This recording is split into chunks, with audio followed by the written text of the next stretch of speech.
문희정의 외신 브리핑. 네, 밤사이 들어온 주요 국제뉴스 정리해드립니다. 문희정 국제정치평론가 전화 연결돼 있습니다. 평론가님 안녕하세요. 네, 안녕하세요. 이 미국 의회가 아동 성착취 영상물을 근절하기 위한 초강경 법안을 마련할 예정이다. 이런 소식이 있는데요. 어떤 내용을 담고 있습니까? 네, 이번 주 미국 상하원에서는 아동 성착취 영상을 만들고 또 이 영상을 본 사람들까지 다 처벌하기 위해서 향후 10년간 50억 달러, 우리나라 돈으로 6조 1천억 원이 넘는 돈을 투입하는 내용의 역대 가장 강력한 법안이 나란히 상정될 예정입니다.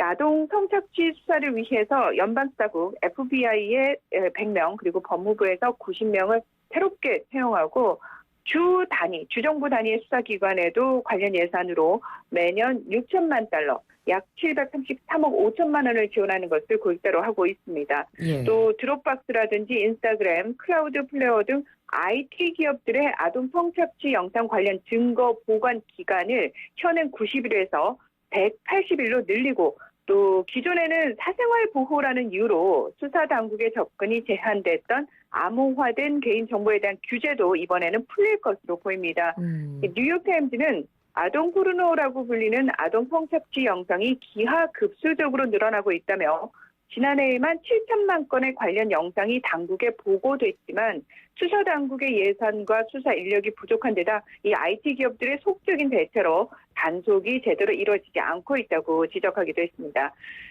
신문은 이번 예산이 다른 예산의 2배에 달한다며 상원이 임명한 관리가 백악관에서 해당 예산의 집행을 감독할 것이다. 이런 얘기도 덧붙였는데요. 그러니까 다시 말해서 정부가 단속 주체가 돼서 실질적인 책임을 질 것임을 의미하고 있습니다. 네. 이 새 법안을 상원에 상정할 계획인 론 와이든 민주당 상원 의원도 가장 좋은 방법은 검사와 수사관, 단속 요원 등 공무원들에게 예산과 책임을 주는 것이라고 강조했습니다. 네.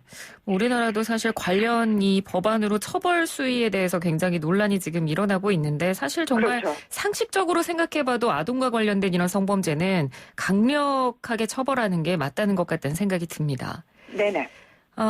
미국과 중국이 계속해서 코로나19 발원지 논란을 가지고 지금 공방을 벌이고 있다는 소식 저희도 계속 전해드린 바가 있는데 지금 계속 점점 더 격화가 되고 있는 것 같아요. 네, 맞습니다. 미국은 코로나19 확산과 관련해서 중국에 대한 책임론을 최근에 거듭해서 제기하고 있는데요. 예. 도널드 트럼프 미국 대통령은 지난달 30일에 코로나19가 중국 우한 바이러스 연구소에서 발원한 것이라고 주장하면서 대중국 추가 관세 부과를 언급하기도 했고 또 지난 5일에는 중국이 투명하기를 바란다며 코로나19가 어디서 시작된 것인지에 대한 보고서를 내놓겠다 이런 얘기도 했습니다.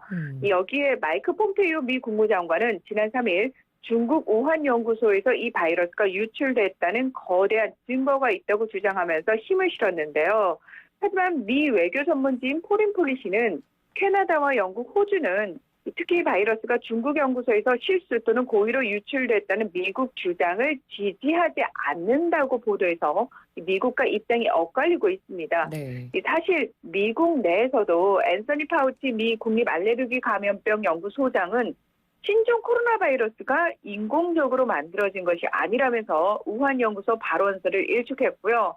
마크 밀리 합참 의장도 결정적인 것은 아무것도 없다며 코로나19 발원지에 대해 알지 못한다고 밝혀서 이 의견이 나뉘고 있음을 알 수 있습니다. 네.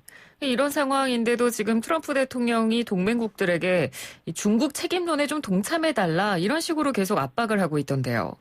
네, 그렇습니다. 미국 CNN 방송은 트럼프 대통령이 직접 여러 동맹국의 중국을 언급했다면서 미국 내에서 반중국 여론이 높은 것을 의식해서 트럼프 대통령이 정치적 기반 강화를 위해서 중국 책임론을 부각하고 있다고 보도했습니다. 월스트리트 저널도 미국이 코로나19의 발원지가 어디인가를 포함해서 코로나19 초기 중국의 잘못된 대처에 대한 국제적인 조사를 추진하고 있고 이에 대해서 유럽연합의 지지를 압박하고 있다고 보도를 내놨는데요. EU 같은 경우에는 오늘 18일과 19일 세계보건기구 총회에서 코로나19의 기원과 확산에 대한 독립적인 검토를 요구하는 내용의 결의안 초안을 공동 발의할 예정입니다.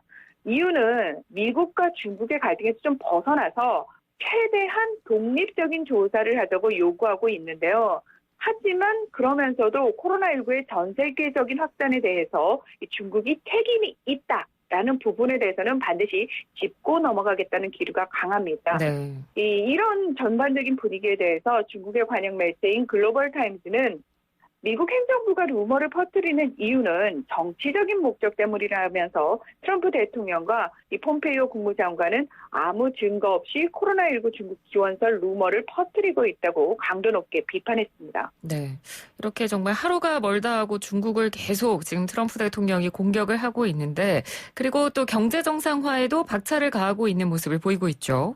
네, 그렇습니다. 올 11월 대통령 선거를 앞두고 이 재선을 목표로 하고 있는 트럼프 대통령의 경우 하루빨리 코로나19 종식을 선언하고 경제가 좀 정상화돼야 정치적으로 유리하기 때문에 네. 이미 지난달 16일에 경제 정상화를 위한 3단계 방안을 발표를 했고요. 지금 43개 주가 이번 주까지 경제 정상화에 나설 예정입니다.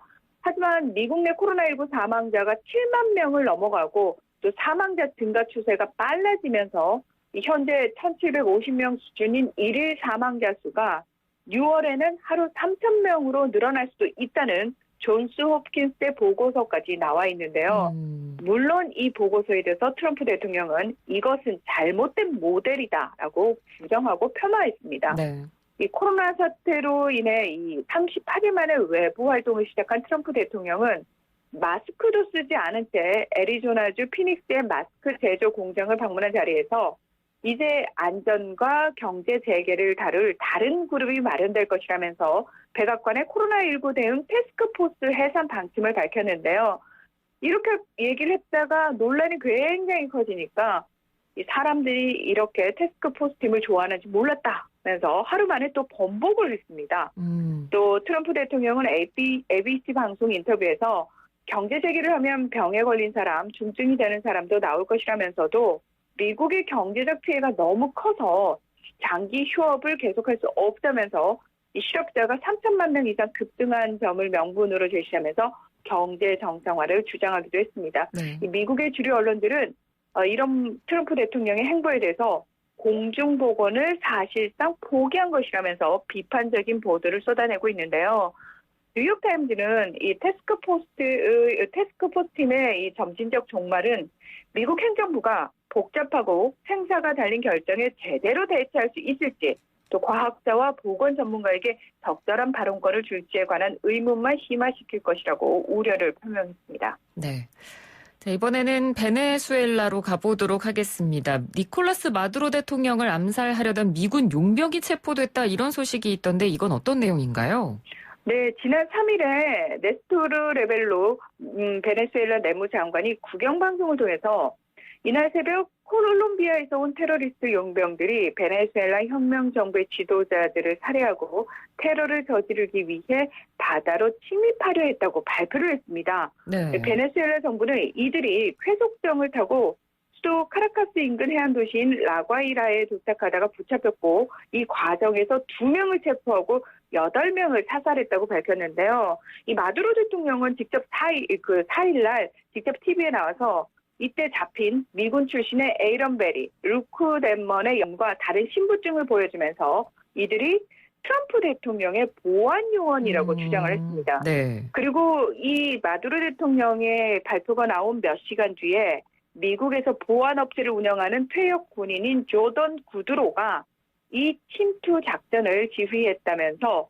베네수엘라를 해방시키기 위해 베네수엘라인 60명과 미 특수부대 또 미 육군 특전단인 그린베레 출신 미국인 2명을 작전에 투입했다고 본인이 실토를 했습니다.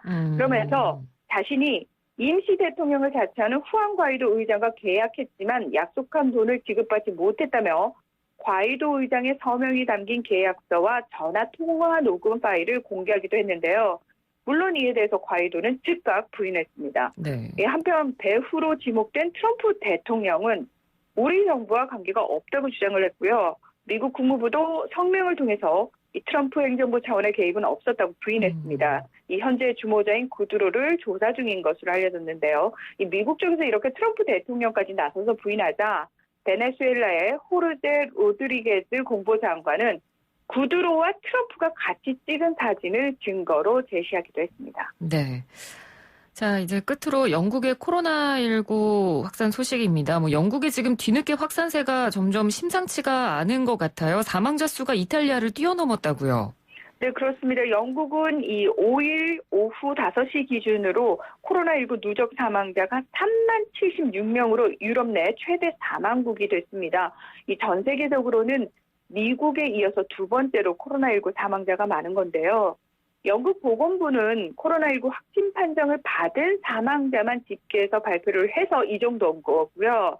사실 사망 진단서를 통해서 요양원 등 지역사회에서 코로나19 사망자가 수천 명씩 발생하고 있기 때문에 영국 통계청의 경우에는 지난달 28일부터 4개 지방정부에서 이런 관련 통계를 보고받아서 이 숫자까지 포함을 하고 있어서 실제로는 훨씬 더 많은 숫자가 사망했을 것이다. 이런 얘기가 나오고 있습니다. 네. 이 도미닉 라브 영국 외무장관은 영국이 유럽에서 가장 많은 코로나19 사망자를 기록한 것과 관련해서 나라마다 집계 기준이 다르다면서 국제적인 비교는 고려할 가치가 없다고 밝히기도 했습니다.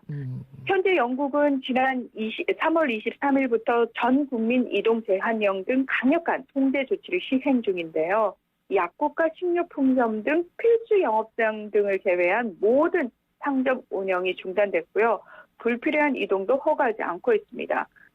하지만 보리스 존슨 영국 총리는 하원의 총리 질의응답에 참석해서 일요일인 오늘 10일 봉쇄 조치 완화를 위한 출구 전략을 제시하겠다고 발표를 했습니다. 네. 한편 영국 정부의 봉쇄령을 설계한 세계적인 감염병 전문가 닐 퍼거슨 교수가 이동 제한령을 2차례나 어기고 자택에서 여자친구를 만난 사실이 드러나서 지난 5일 코로나19 정부 자문 역할에서 사임함으로써 영국 내 방역 공백이 우려되고 있기도 합니다. 네, 알겠습니다. 오늘 영국 소식까지 들어봤습니다. 말씀 잘 들었습니다. 고맙습니다. 네, 고맙습니다. 네, 지금까지 문희정 국제정치평론가였습니다.